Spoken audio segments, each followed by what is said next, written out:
Hello, everybody. I'm going to share my screen quickly. It tends to keep me on track a little bit better. Ooh, okay. So I'm Pete Timmerman. I'm the director of the Webster University Film Series. The Webster Film Series is St. Louis's only year-round nonprofit movie theater. We're in our 42nd year. Hey, here's Andy. Hey, Andy. I'm doing my intro. We'll get started with you in just a minute. Don't worry. But yeah, so the Webster University Film Series is in its 42nd year.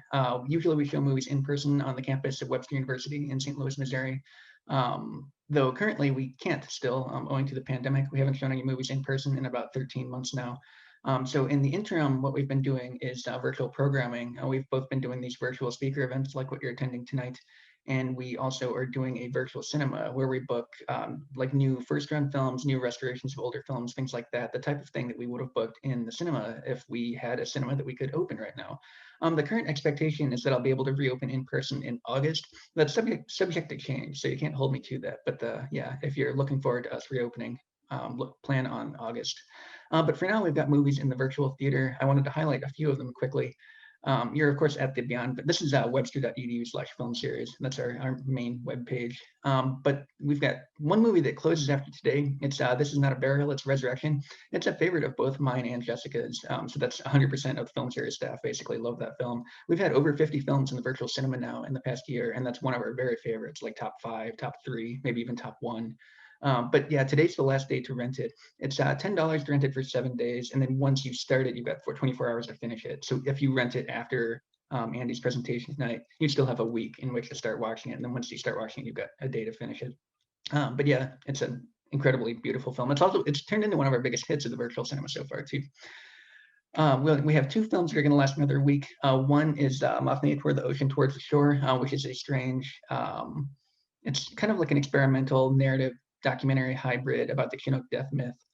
And then there's a new French film called Slalom, which is more traditional than a lot of the things. It's like in its storytelling, it's more traditional than a lot of the type of thing that we show, but still an excellent film. Besides, it stars Jeremy Renier, if you're familiar with him from like the Dardenne Brothers films and things like that. And then opening tomorrow, we've got one new film called Hope. It's from Norway. It's technically a Norwegian-Swedish co-production, but it was Norway's submission to the Academy for consideration for Best International Feature Film at this year's Oscars. It made the short list, but it didn't make the list of nominees.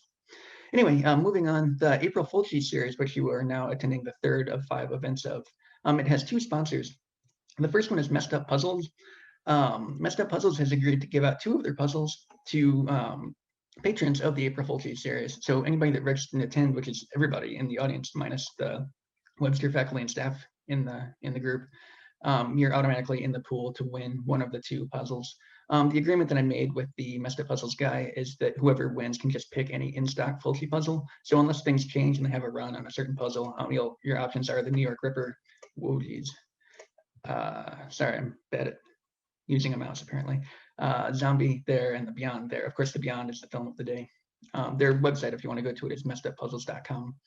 And then our other sponsor is Left Bank Books. Left Bank Books made a landing page for us. We have so many speakers that have actually written books for April Fulci's. They stuck them all in one place. So if you go to left-bank.com and go to events and then book clubs, you'll find us under book clubs. But yeah, so the first week we had Kia Wilson. She's the author of We Eat Our Own. I'm actually discounting Kia's book. So if you get it from Left Bank, it's 20% off. That lasts just until the end of the series. Then last week we had Dr. AC. They've got Dr. AC's 2 books, Horror 101 and Hidden Horror. And then not next week, but 2 weeks from now, we've got Troy Howarth speaking about Don't Torture a Duckling. But they highlighted Howarth's book on Fulci. He wrote a biography of Fulci. Howarth has actually written a whole bunch of books. If you click on his name, he wrote biography of Mario Bava and on Carpenter and all kinds of people. So yeah, they only put the one there because we didn't want to have 48 books by Troy Howarth all on one page. Let me unshare my screen now. Okay. So, like I said, this is the 3rd of the April Fulci's events. Next week, we have Aaron Abishan, who's the Associate Dean in the School of Communications at Webster University, talking about House by the Cemetery. House by the Cemetery is the 3rd of the Gates of Hell films, where The Beyond is the 2nd, and last week's film, City of the Living Dead, is the 1st. Aaron, well, for one thing, the School of Communications is the school in Webster University that houses, among other things, the film series. But Aaron has taught a topics class in the film studies department on horror films called Grave Tales twice in the past couple of years. That's been a big hit. And the first time he taught Grave Tales, we showed most of his syllabus in person. So he brought his class over to Winnie Moore, and then the films were open to the public, but those were very well attended. I imagine a lot of you came to a number of those films. But yeah, so Aaron's speaking next week. And then 2 weeks from today, we have Troy Howarth, who I mentioned a minute ago, who literally wrote a biography of, not of Troy Howarth, of Lucio Fulci. He's speaking about the film Don't Torture a Duckling, which chronologically came first of the 5 Fulci films we're showing. It's the earliest of the 5. We're doing it last in the series. If you get the Arrow release of Don't Torture a Duckling on physical media, Troy Howarth recorded the commentary on it. He also did the commentary on Zombie. He did the commentary on House by the Cemetery. He did the commentary on The New York Ripper. He's done it on over 75 movies total. He's a very profuse giver of commentary. I guess lastly, before I introduce our speaker tonight, is after the presentation, we'll have time at the end for like a question and answer period / discussion with the audience. But as Andy is presenting, feel free to go ahead and drop your questions into the Q&A box as we go along. There's some chance that Andy will come to them in his presentation, but there's no need to worry about that. If he answers them already, we'll just skip over it there at the end. And if he doesn't answer it, it'll be nice to roll right into it, keep things going. I've said this all along, but I feel like the audience questions are much better than my own questions, especially for this series. I'm kind of a casual fan of Fulci, but I'm not an expert on Fulci. But I know a lot of our audience members are much more into Fulci, so I'm interested to hear what your questions are. So please don't be shy. Stick them in the Q&A box. I also can get them out of the chat box, but I tend to pay more attention to the Q&A box. Anyway, as for Andy, he is the creator / programmer of Late Night Grindhouse, and he has the distinction of being the reason why I've ever seen a Fulci movie in the theater. Out of all the Fulci movies I've ever seen, I've only seen one of them in the theater, and it was The Beyond, and it was thanks to Andy. It was in Late Night Grindhouse back when it was at the High Point 10 or so years ago. He can clarify here in a minute, I think. But yeah, so I've got Andy to thank that I've ever seen any Fulci film on the big screen. But then, in addition to Late Night Grindhouse, he has his own website, destroythebrain.com. But we're happy to have Andy here to handle The Beyond, which is maybe my favorite Fulci film. That's a point of debate, but I will shut up and get out of the way and let Andy take the floor. Andy, you're muted if you didn't know already, but aside from that, take it away. All right. Hey, guys. So I am definitely the less academic of the group that's going to be presenting Fulci. And basically, I don't have a slideshow. So I'm just going to be talking, and hopefully everything works. And yeah, feel free to store up some questions, and we'll talk about it. One of the biggest things, I have like essentially 3 sections of, technically, I guess 4 sections. Oh, maybe 5. I'm scrolling through my notes. Lucio Fulci is, when you think of Italian film directors, you think of Lucio Fulci, Dario Argento, Mario Bava, and maybe some of, not the lesser knowns, but like Sergio Martino ushered in a lot of gialli that is very important to the genre. But one of the biggest things with Lucio Fulci, the tragedy of Lucio Fulci, as I call it, Lucio Fulci was born in 1927, and he worked as an art critic while attending medical school. Fulci later dropped out of medical school and entered the Center of Experimental Film in Rome. He began making student documentary films in 1948 and before moving into the Italian comedic film industry. Yes, Lucio Fulci, the man that you know as the godfather of gore, one of the godfathers of gore, depending who you talk to, used to direct Italian comedies. And he moved into that film industry in about the 1950s as a screenwriter. Lucio was married in 1958, and in order to financially support himself and his new wife, Marina, he moved to directing comedies instead of just writing for them, as he figured out it would actually be more financially feasible and lucrative to actually direct the films versus writing them. So he would get more income. Lucio and Marina would later have 2 children, actually pretty shortly after they got married, Camilla and Antonella, if I could talk. But in 1969, 11 years into their marriage, everything changed for Lucio Fulci's personal life. And some may say, and myself included, it was the start of creating his film legacy for us horror fans. In 1969, Marina Fulci sent her daughters Camilla and Antonella to the movies with Marina's brother, and she wanted to be alone and the house to be empty. There's a reason for that, as we're about to find out. While Camilla and Antonella and Marina's brother were at the theater, Marina turned on the gas for their household stove and stuck her head inside, thereby committing suicide. The little that has been documented on this simply states that Marina took her own life because she found out that she had inoperable cancer. Something else that isn't very well documented, but I did want to bring it up because it's possibly a 1-2 punch of what's about to happen with his film career, is that, and it's been briefly mentioned for those of you that like explore special features on some of the physical media releases of Fulci, is that Lucio Fulci may have had a third daughter, possibly from a previous relationship prior to Marina, and that daughter was involved in a fatal car accident, which, if you believe those stories, happened the same year in 1969, so the same year that his wife committed suicide. In 1971, Lucio Fulci would direct the giallo A Lizard in a Woman's Skin, which I absolutely love. I love giallo, hence the lighting. And in the films to follow, Fulci would incorporate horror elements into his work before 1979 Zombie, also known as Zombie 2, Zombie Flesh Eaters, as Gaia introduced on the first iteration of this, April Fulci's, which is no doubt a straight horror film. Previous to that, he was doing, perversion story or one on top of the other, depending on what you want to call it. A Lizard in a Woman's Skin, The Psychic, those are kind of more thrillers. But Zombie, 1979 Zombie, is straight up a horror film. I don't think there's any question about that.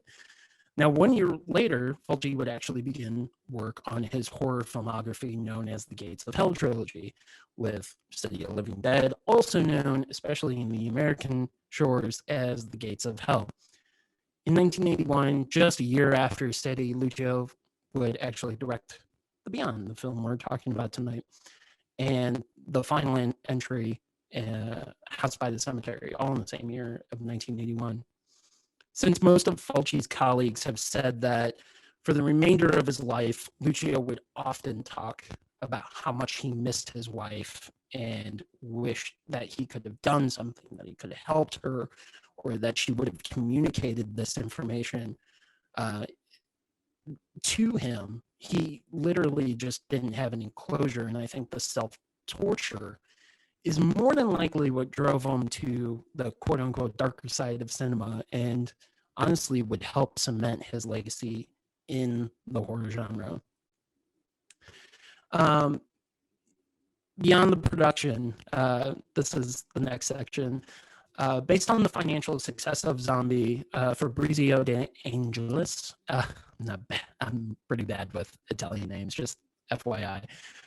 He provided Fulci with creative and financial freedom to work on The Beyond. Even though there are 3 writers credited to writing the screenplay for The Beyond, it is widely mentioned, I think it's even on the special features of the Grindhouse releasing disc, that most of the actors did not get a shooting script and most of the crew didn't get a shooting script. And in fact, it really sounds like there was no shooting script when they were filming.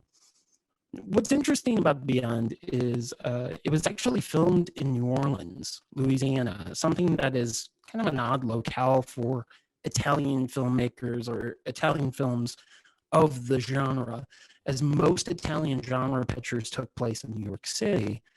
The reasoning behind that varies, but the main reason is behind this is that Italian producers kind of felt that if the genre films were set in New York City along with English voice dubbing, that American audiences would know the film was an import from Europe. Also, the majority of the audiences that were seeing these films were mainly interested in exploitive elements like violence, gore, and sexual content. And they would be watching these at a drive-in with an A picture, which is like, something like just a major picture, and then this would be the B picture, or maybe even the C picture if you're doing a triple feature, or at a grindhouse if you're located in Los Angeles or New York City, with other films that explored, similar elements or extreme elements like the exploitive elements like violence, gore, or sexual content. When Fulci began scouting for locations for the Beyond, he had the assistance of Larry Ray. This guy is like the MVP of the Beyond. And I'll tell you why. He was a member of the Louisiana Film Commission, and in addition to being a New Orleans resident and somebody who could actually speak fluent Italian, which came in handy as Lucio didn't know any English and would essentially kind of mime the actions for the non-Italian speaking actors in his direction. Because Larry Ray did so much for the production with the locations, Fulci just flat out kind of didn't make roles for him, but he hired him to help out with the production by giving him the roles of production manager and producer's assistant, in addition to actually giving him the role of Larry. Maybe you guys remember it. He's the poor, unfortunate painter who falls off the scaffolding at the beginning of the story. So if you remember that scene where he falls and then like later he's spitting up blood on the couch or whatever. To avoid any conflict with the Louisiana Film Commission, Fulci and the producers obviously credited him as something different than Larry Ray. They credited him as Anthony Flees, and that's Flees, not like fleas. Lucio would cast British actress Catriona MacColl, who you probably know if you've been watching some of the Gates of Hell trilogy. If you haven't made it to House by the Cemetery, she's in that as well. So she's in the whole Gates of Hell trilogy, as we're calling it, and a lot of people call it that, and would actually be one of the very few actresses that Fulci could tolerate, as he would say. Lucio was pretty well known to be harsh to his actors, but especially more harsh to his female actors.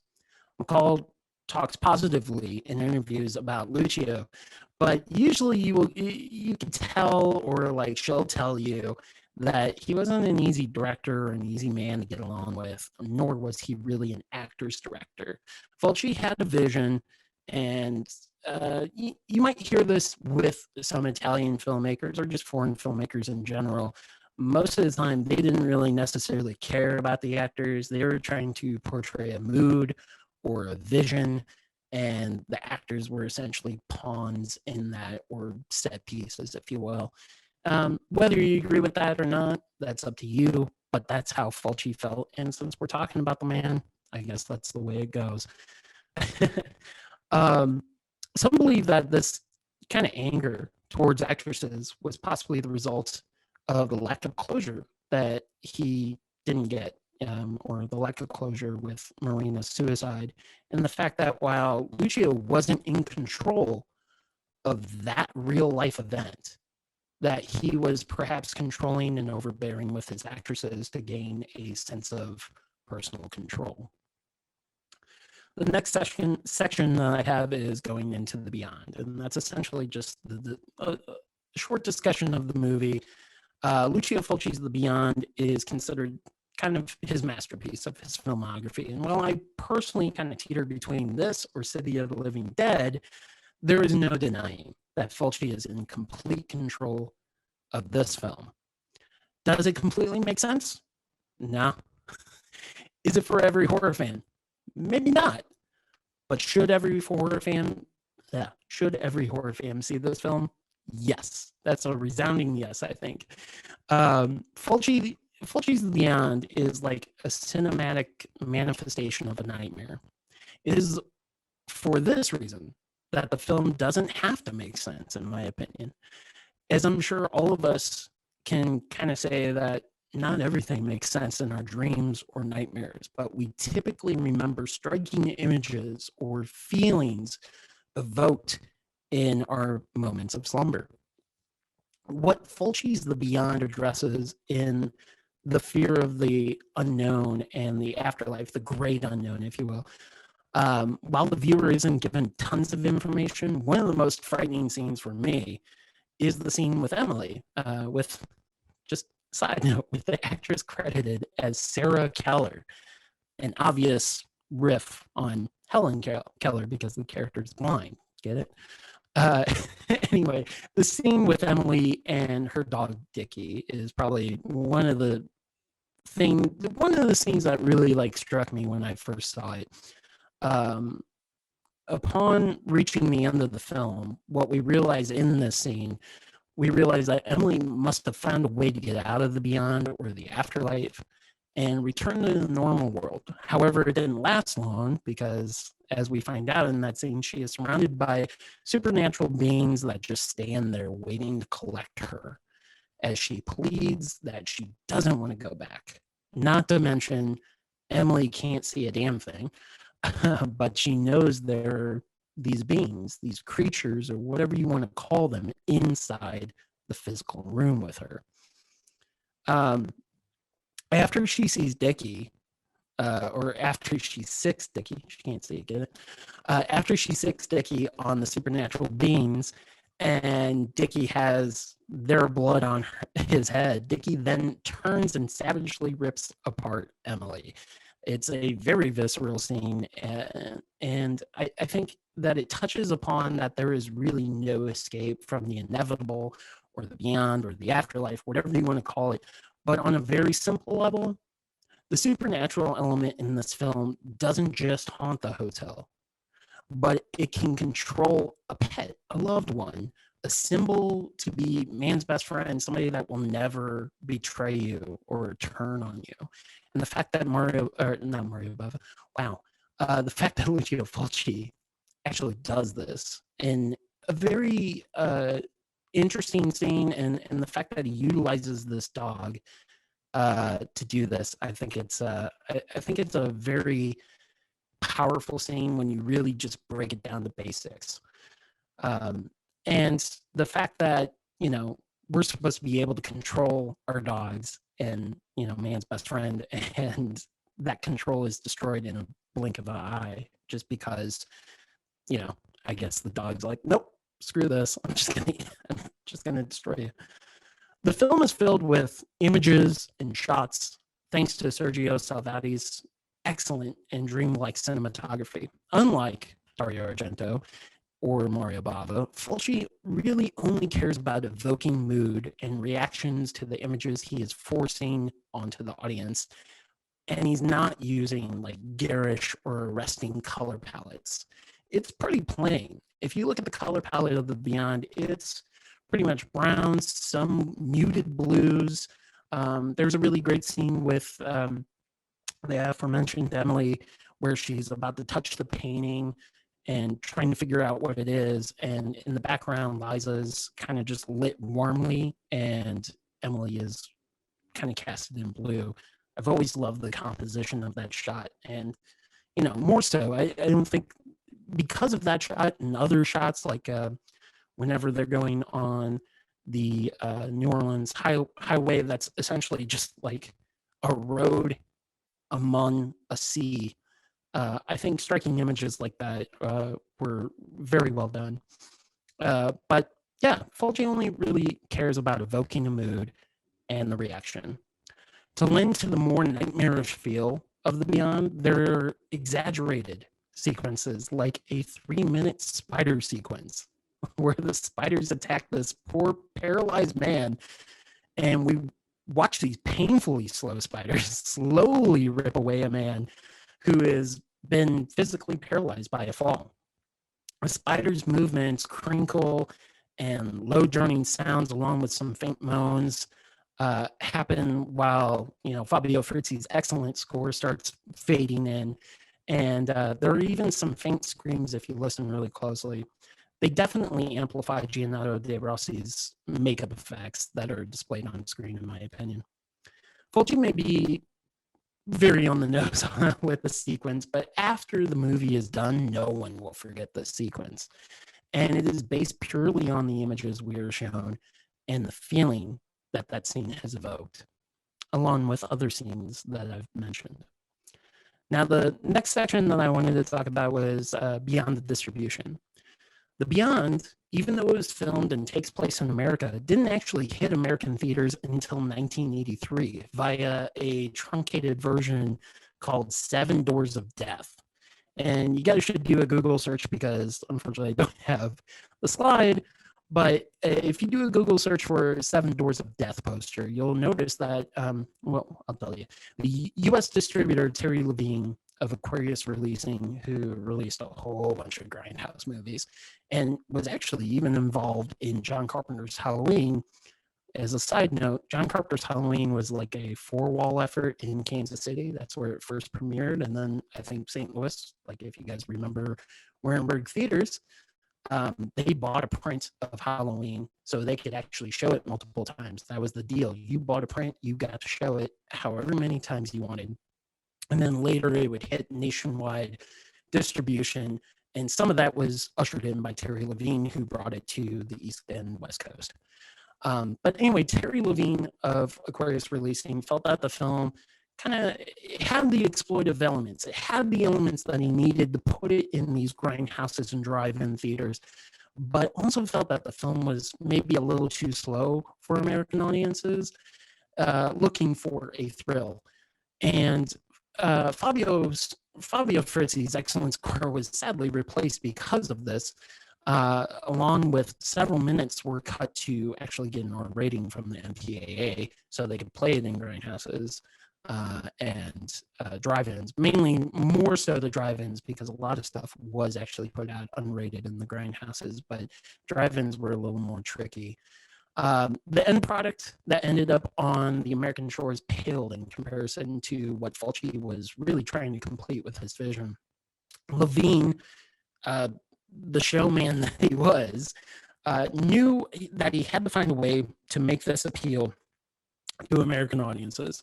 He capitalized by using a film that came out 9 years prior to The Beyond and made, a very important impact on the genre and exploitation film scene. That film was the Texas Chainsaw Massacre. Levine actually screened this for Tobe Hooper and Kim Henkel. And if you've already done the Google search, you know that, by the way, Tobe Hooper, Kim Henkel, they're the creative forces behind Texas Chainsaw Massacre. So basically, Levine had picked up the U.S. distribution rights for $35,000 and spent an extra $10,000 in post-production work.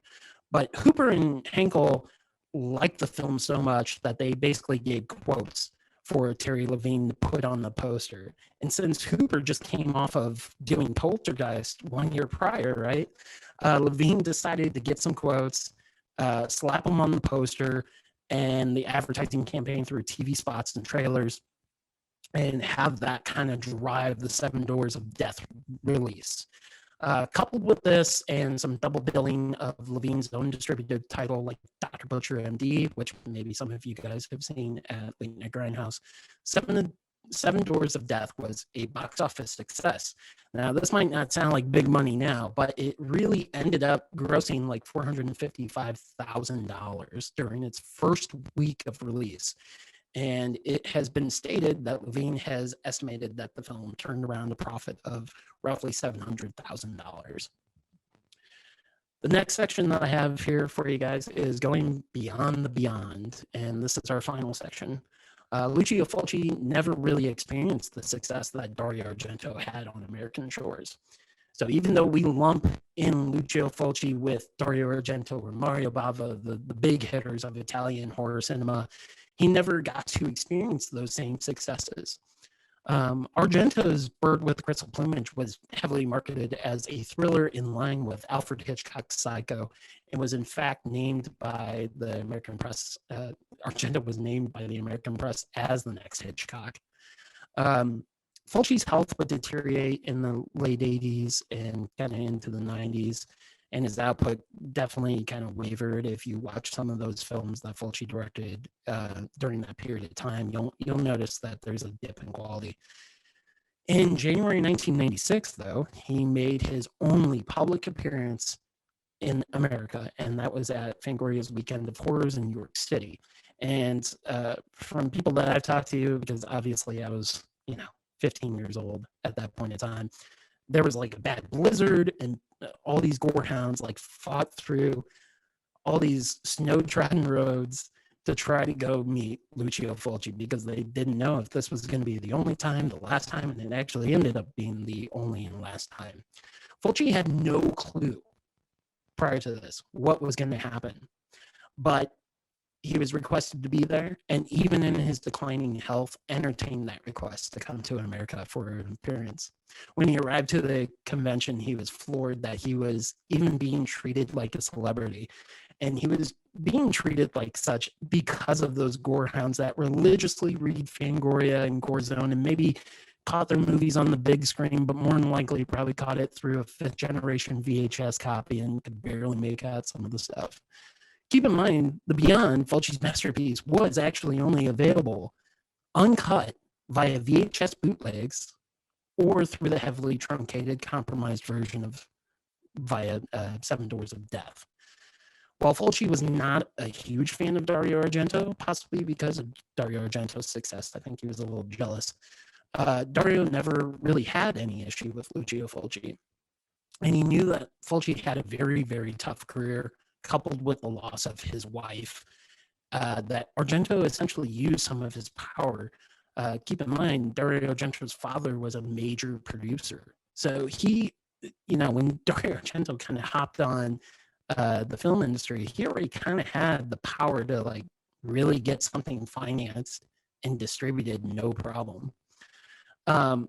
Anyway, Dario Argento used some of that power to get Fulci to make a film called Wax Mask in 1994 that Dario Argento would produce in hopes of giving Lucio Fulci the comeback that he kind of needed, and hopefully some recognition in America on a wide level. Sadly, Lucio Fulci passed away on March 13th, 1996, just 2 months after his American Fangoria appearance. The Beyond would be released eventually uncut, restoring Fulci's original vision thanks to Quentin Tarantino's Rolling Thunder Pictures, a release arm that was assisted by Miramax due to Tarantino's financial and pop culture success, and our good friends over at Grindhouse releasing in 1998 via midnight screenings. The Beyond was introduced to a new audience, myself included, as I didn't see the film until the mid-2000s. The Beyond still stands as a cinematic nightmare and is a must-see for all horror fans. Fulci lives. Thanks, Andy. Yep.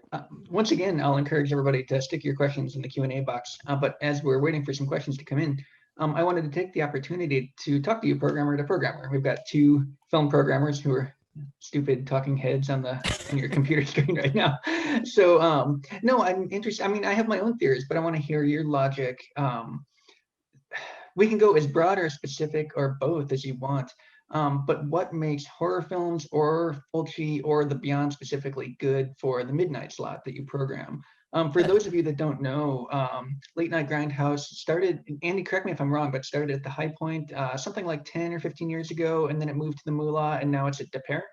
Yeah, so it's always at midnight. They're midnight shows. Well, De Pere is now a 10 p.m. show, which is kind of nice because as I'm getting older, it's like, yeah, I would like to get out at midnight. But Late Night Grindhouse started in 2010 at High Point, and our second show ever was The Beyond. And we went on to show the whole Gates of Hell trilogy. If you're in St. Louis, chat, some of you may even remember seeing House by the Cemetery with Danish subtitles, because that was the only 35 millimeter print we could get. I think the thing that makes Fulci films great for midnight movies or late night movies is because it's a lot of his stuff is just dream logic. So like when you're in a half sleepy state or maybe some other state, it just works. And all of his stuff is, when the shocks happen and they're very memorable, and you're not going to forget them unless you fall asleep, which is possible just because of the late hour. I would never blame Fulci for making people sleep, but it's possible, I guess.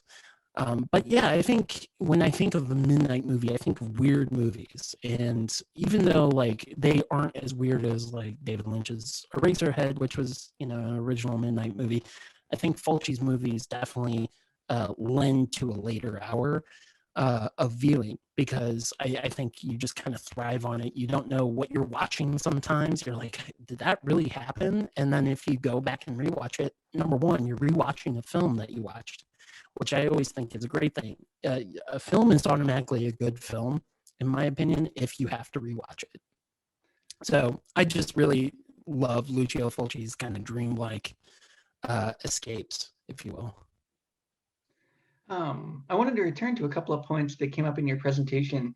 One is you talked about how, well, this came up last week too. It's easy to watch a lot, maybe not all Fulci films, but a lot of Fulci films, and just be sort of confused about the plot. And that's maybe especially the case with The Beyond. And it's not exactly that the plot is confusing so much as that Fulci just doesn't really seem to care a whole lot about the plot. And it's not to say that it's not there. Like we can discuss points of the plot, but it doesn't really seem to be as focused. It's been my experience that people don't like that. People don't like non-narrative filmmaking. They like to be told a good story. That doesn't go for me.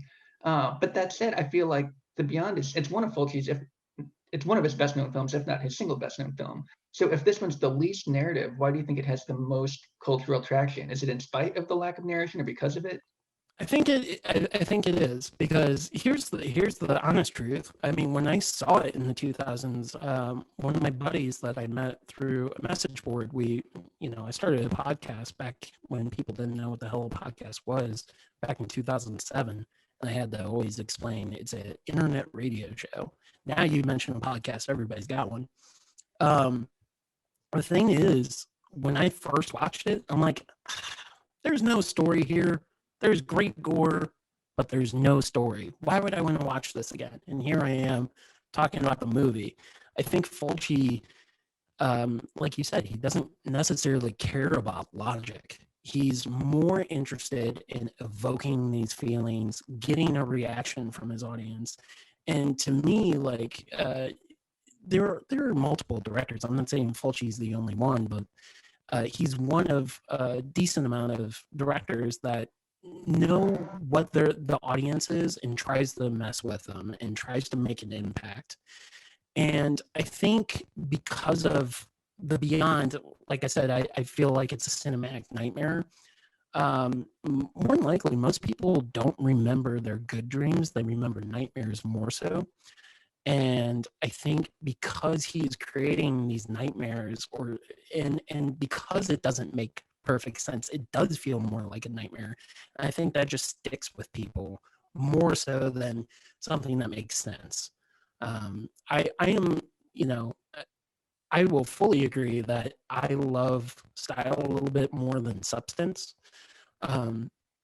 When I first started watching movies, I thought substance was the end all be all and style was just a complementary thing.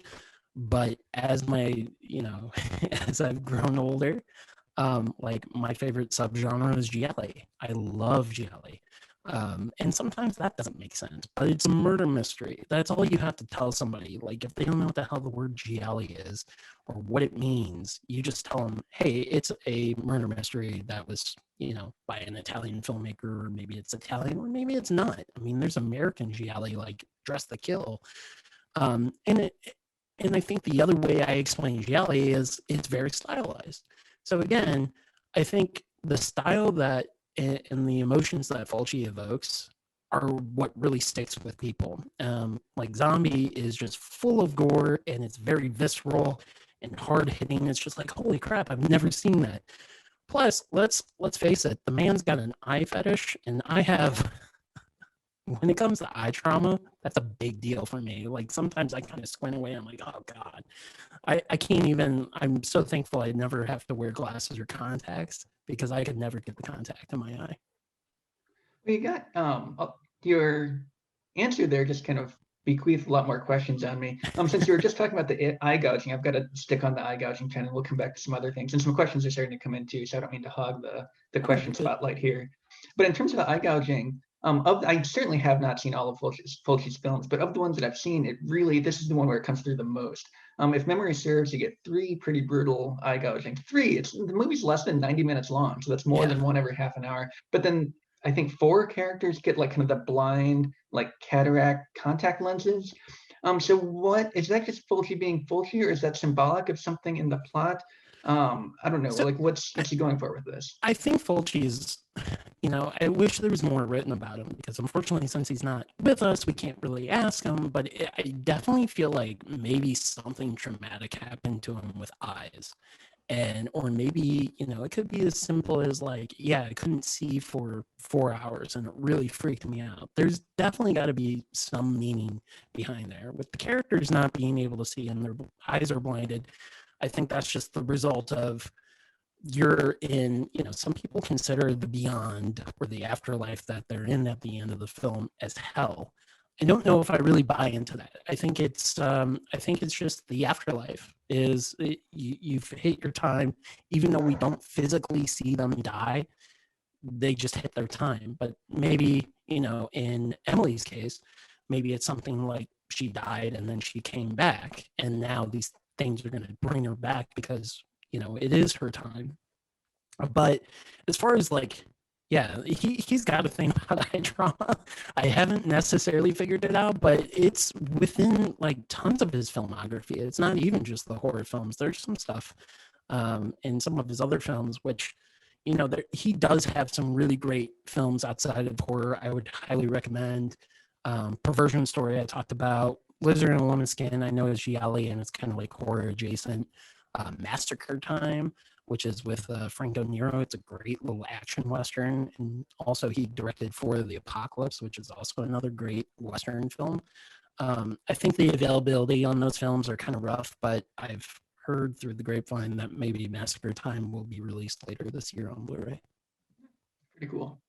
I'll do one more on my own, and then I'll finally get to the audience questions. But no, back to kind of rewind a little bit to the earlier part of your second answer when we were talking about how this one doesn't have so much of the narrative focus. I'm curious what your take is on how much, specifically in this film, but you can apply it to all of Fulci's horror to the extent that you want. How much do we care about the characters? How much should we care about the characters? And specifically, like Liza, Catriona MacColl is very kind of inherently likable, and she's sort of like pure. Like she tends to be put forth in Fulci movies as sort of a sense of purity. But how much do you care about her? How much are you invested in her? Like, are you invested in her not dying? And also, how much does that matter? How much does it play into what Fulci's trying to do?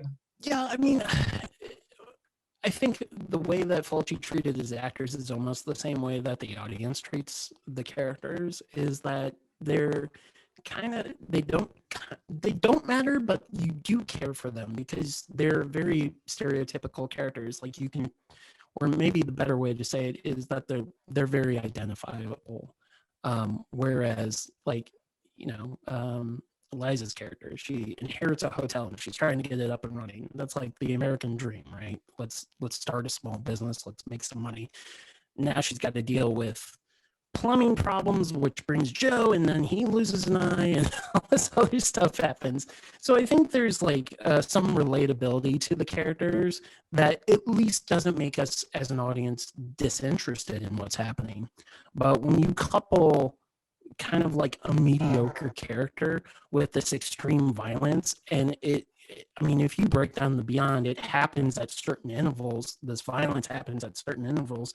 It's not going to make you bored. It's almost like, oh, I got to hit a checklist every like 10 minutes. I got to do something extreme, or every 15 minutes I have to do something extreme just to keep the audience intrigued. Yeah, I don't necessarily think that characters are really meaningful to Fulci or fans of Fulci. They're either there for the gore, or they're there for this kind of dreamlike landscape that Fulci is painting. And honestly, like I think City of Living Dead is probably more favorable to characters because he talks. I don't want to steal any of Aaron's thunder for next week, but I mean, there's some themes of Catholicism at play, and I mean, it starts off with a bang. So I don't want to ruin it for anybody, but I think it starts off with one of the best openings I've seen in horror film. So on Aaron, Aaron Abishan has one of the questions I'm looking at here. He says, I believe you said that you can't decide if this film or City of the Living Dead is your favorite. What are the deciding factors? What elements would you weigh in trying to make a decision between the two? Well, I think there's definitely a personal preference. I saw The Beyond first before I saw City of the Living Dead, and then I saw City of the Living Dead. Number one, like personal preference. Christopher George, I love watching Christopher George in any movie. I think he's just a lot of fun. Sometimes I play drinking games and see when he, puts a cigar in his mouth. But City of the Living Dead to me is another nightmarish film that I think is maybe a little more coherent than The Beyond. I don't think it's the story is pretty steady. It's definitely a Lovecraft influenced film. And as much as, I might not like the guy Lovecraft, and I'm sure if people really do their education on Lovecraft, you probably won't like him either, but his writing was really interesting and intriguing because he would loosely describe things. So what Lovecraft did so well is kind of use your imagination. Whereas Fulci, he's doing a Lovecraft type film, but he's not necessarily leaving too much to the imagination.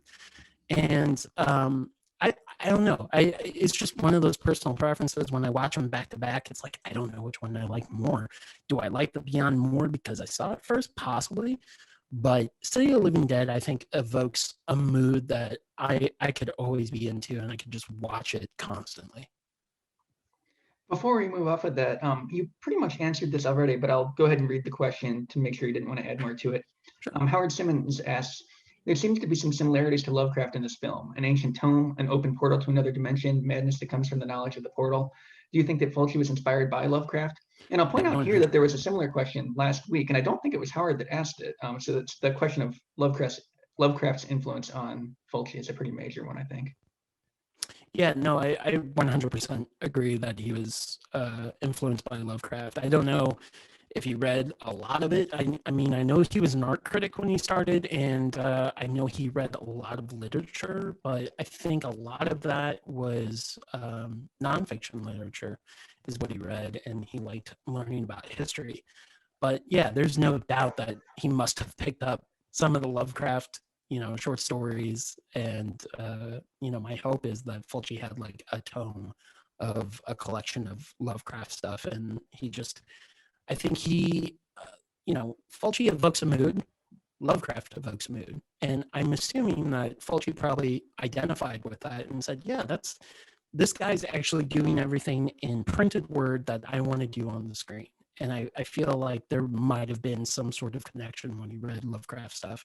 But yeah, 100%, he was influenced by him.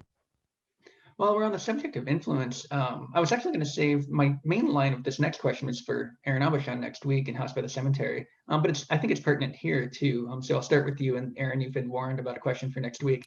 But on the subject of influence, I feel like you see a lot of The Shining in this film, and you see a lot of The Shining in House by the Cemetery too. The timing doesn't quite line up though, in that this year, The Beyond was made the same year as The Shining, I think. I didn't double check that. And House by the Cemetery was 1 year after, I think. He could have read, the book was 77, so the book was fair game. But there's at least one interview with Fulci. It's in Spaghetti Nightmares, if I'm not mistaken, where he says, oh yeah, there we go. He says that the Kubrick Shining isn't any good. So what do you think, I don't know, what's your take on The Shining's influence or lack thereof on these couple of Fulci films?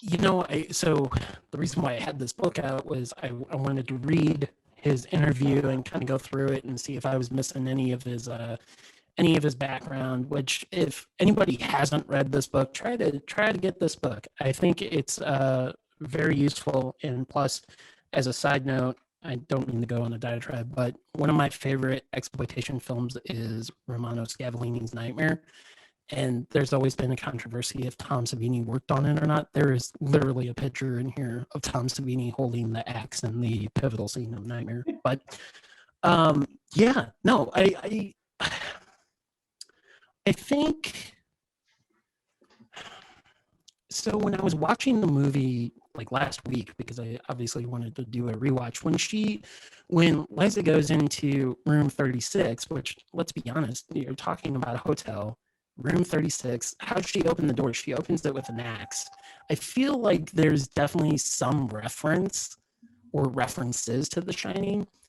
I don't know if he meant that consciously though. The more and more I watch it, I don't feel like he's riffing off The Shining, because you're right. He would. I mean, the movie came out in what, 80, and this movie came out in 81 in Italy. So maybe he could have been influenced by it, but I sincerely doubt it. But by the time, I mean, I think this book was published in the same year of Fulci's death in 1996. You know, I don't know if he's speaking from whenever that movie came out, or whenever, you know, maybe he watched it between 1980 and 1996. I mean, he obviously did, because he definitely has his remarks on Stanley Kubrick and how he feels that Kubrick is way too long in storytelling. And he also feels like Kubrick can't direct a horror movie because Fulci thinks that all horror movies should be 90 minutes or less, essentially. But yeah, I think, you know, there's going to be comparisons, because on a really basic plot point, you know, it's kind of similar, but you're not, I mean, Fulci's The Beyond is like a gateway to hell, versus The Shining is just a haunted hotel. And even though, like, I think it's Hooper that says it's a haunted hotel story, or haunted house story or something on the Seven Doors of Death poster, I never saw The Beyond as a haunted house story. I always saw it as something bigger, and it just happened to be a hotel that was on this entryway to hell, or whatever you want to call it. I don't mean to dwell on it, but you made me curious. Have you ever booked The Shining for Late Night Grindhouse, or is it too long? No, I always felt it was too long, and plus, to be perfectly honest, the Tivoli, you know, they used to show it every once in a while.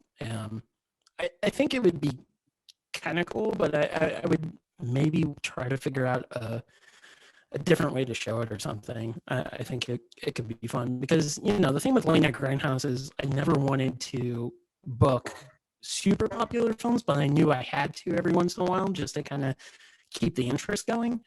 But I tried to kind of stay in the theme of like exploitation films and stuff like that. But and I wouldn't necessarily call The Shining an exploitation film. It's definitely a major film, but I love The Shining. I mean, I absolutely love and adore that film. I would love to, you know, I think I actually saw it at the Tivoli years and years ago. But I would love to experience it with the crowd that comes to Late Night Grindhouse, no doubt. I wonder, the Tivoli, you know, it just sold, and the buyer was at church. Maybe that's going to open the gates of hell at the Tivoli. But that guy was in Toolbox Murders, directed by Tobe Hooper. He was.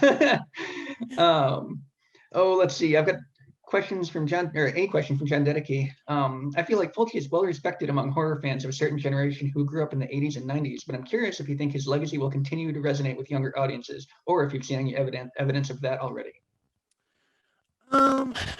You know, I think that's a really good question, because I don't know, and I'll tell you why I don't know. I think it's you know, Fulci.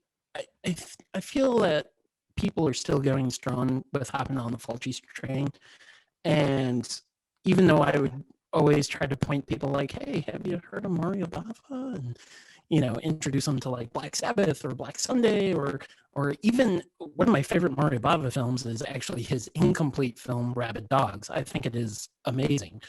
But yeah, I feel like the more extreme violence that we see on YouTube, or even the news, or even just our environment of what's happening right now, it's going to be tough to really shock the audience, because let's face it, Fulci made an impact because he was shocking the audience and had these extreme scenes of gore and violence. I still think that when people want an escapism, it's still stylized enough to kind of garner the interest. But I could totally, like, if you told me, you know, somebody time traveled 20 years to now and said, hey, Fulci's not going to make it, I would believe it, because I could totally understand why. But I honestly think he's still got some interest. I just hope that people discover some other Italian directors as well. So our buddy Dr. AC from last week says, the ending of The Beyond is one of my favorites, not just in horror, but in cinema in general. It creates a genuine sense of dread in a way that most genre films can only hope to do. Why do you think that mainstream critics have failed to embrace him as a legitimate talent? I think a lot of it is for the same reasons we kind of praise them. Most critics want substance, and again, Fulci's a man of style. He's more focused on making some sort of impact with you emotionally. And I also agree that I really enjoy the ending. At first, I remember, like I said, when I first saw it, I'm like, what? They're in a void. They can't escape. And now they're blind. What's going on? But honestly, like when you really think about it, they did everything right. They didn't do anything wrong, and they still got stuck there. So that kind of leaves the sensibility of like, well, it just happens. And when it happens, it's your time, and that's it. There's nothing you can do about it. And that sensibility is always kind of like stuck with me. I think Roger Ebert basically gave The Beyond a bad review when it was re-released in the late 90s by Grindhouse releasing, and like I said, Quentin Tarantino's Rolling Thunder pictures. I think he said it was too little on plot, which, yeah, we know that. But again, I think, cinema and film is a expressive form of getting something out from somebody's mind to the screen, that I think is very forcefully put onto a viewer versus, oh, I'm going to read a book. That can be left at the reader's imagination. And who knows, sometimes the reader's imagination is far scarier than what the author could ever dream of. I think most critics dismiss a lot of horror films mainly because it's a horror film. I mean, I see that nowadays, like, oh, it's a horror movie, I don't care. And then they get treated to Get Out, and it's obviously like the best horror film of all time, which it's a great film, but they're missing out a lot because this horror film had a political message that really ran true, and I think it's a very strong film, you could be missing some other attributes. I mean, I love film because it's so expressive and it can go in so many different avenues. Granted, I've seen a lot of crappy movies, but I will always appreciate that I can go from the lowest spectrum to the highest spectrum with film versus, books, same thing, but I feel like it's more driven by me versus driven by somebody else. So you ride passenger in film, and when you're in literature, you're the driver. I usually give a last call for questions. I have exactly one more question, and it is 8 p.m. So we should probably finish with this one. If anybody has a last minute, easy to answer, like burning question, go ahead and type it in. But for now, we'll assume this is the last one. So this is Aaron Abishan is asking, but he's asking for his friend Alan Trump. Mr. Trump wants to know if you thought that Emily was allowed to return to the human world so that she could gather souls to hold, offer to her own destruction. That's something I've debated about. Every time I watch it, I think I walk away with some new theory. And I think part of it is to point innocent souls or whatever you want to call them, because there's tons of theories out there. But I always, when I try to watch this movie, numerous times I try to like dump all that and just come up with my own ideas, which is good, I think. But it's very possible. I think there's a possibility that she led these people who were involved with this haunted location, which it's, again, really just above a gateway. I think it's possible. I'll just leave it at that, for sure. All right, sounds good to me. There were no last minute questions poked in there. Thanks everyone for coming. Of course, don't forget to register and attend the last two April Fulcis events. Once again, next week is Aaron Abishan on The House by the Cemetery, and 2 weeks from now is Troy Howarth on Don't Torture a Duckling. Andy, thanks for coming and doing your presentation. It's been a lot of fun. And I'm looking, do you know, is there a return date for Late Night Grindhouse, or is it too soon? Not right now. I mean, it's looking better. We're on the path to possibly getting in the theater maybe this year. Well, I'm just playing it by ear. My loose plan is maybe September. We'll see how it goes. Once I see like bands start booking their tours, that's kind of what I've theorized on, is like, okay, well, if they're booking stuff, maybe we can do stuff. Before we leave, though, this week we actually lost two main contributors to the Beyond. We lost Giannato De Rossi, who did all the special effects, and Enzo Sciatti. If you're not familiar with Enzo, he is the poster artist of the Beyond, which actually sold it and got some financing prior to them filming. But also the guys that messed up puzzles. They did a puzzle for New York Ripper, another Fulci film. That's Enzo's new artwork. So rest in peace, guys. You guys did great.